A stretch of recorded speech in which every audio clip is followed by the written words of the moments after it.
let's talk about the film and close with that.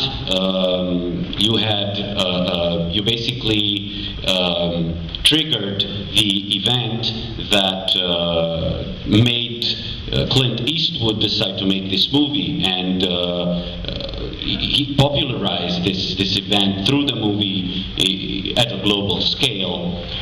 What was your participation in the film, and how would you summarize your personal reaction to the film after it was made? I'm sure you have tons to speak about this, and feel free to do so.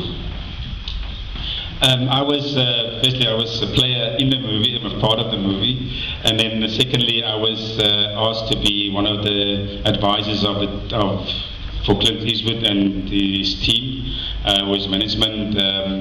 For 3 months, I worked with him, making or shooting the movie in South Africa. And yes, it was a great experience. It was, and again, it was an honor for me to work with Clint Eastwood. He's 78 years old at the time when he shot that movie. So, 78 years old. Yes, 78. So he's probably now already 80 something. Or 80, yeah, it's 80. And so yeah, and Morgan Freeman is yes. So Morgan Freeman is also he was also their part. He was 76 at the time. And Matt Damon. So it was nice to work with them. You know, those guys are very professional, and it was actually nice to see that how professional they are in the job. And I could almost see rugby, in South Africa, that how professional we were when we play rugby. We train hard, but once we get off that field and we can party, we party hard, and that's what the sport about.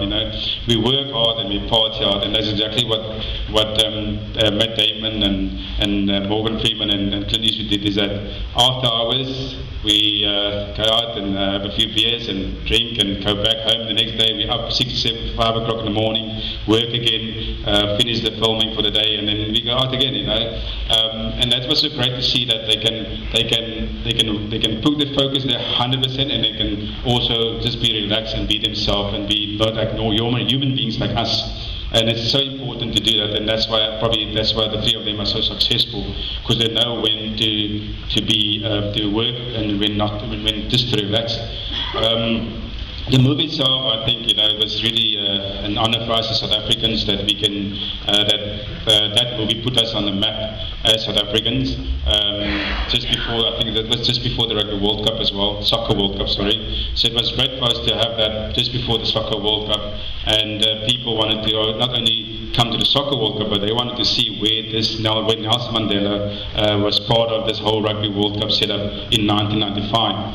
And I must say that this is a true reflection of what happened in our country at the time, about apartheid and our people unified through one little event of a rugby sport again that unified the country the way we did. And I don't think we as players realize, I can actually tell you now anyway, that we didn't realize at the time what the big impact we had on the country while we were playing the Rugby World Cup, because we were so focused in winning the Rugby World Cup, but we never knew why did we have to win that Rugby World Cup.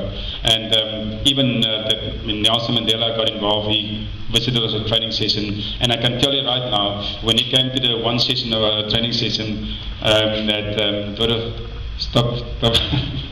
Okay, anyway, and then he came to one of our training sessions, and he knew every single player by the name. And then he saw the tea ladies there at the back of they were making tea. And he left us there, and he went to the ladies and went and greeted those ladies, shook their hands. And that's a precedent that everyone almost in the whole world, or most people in the whole world know.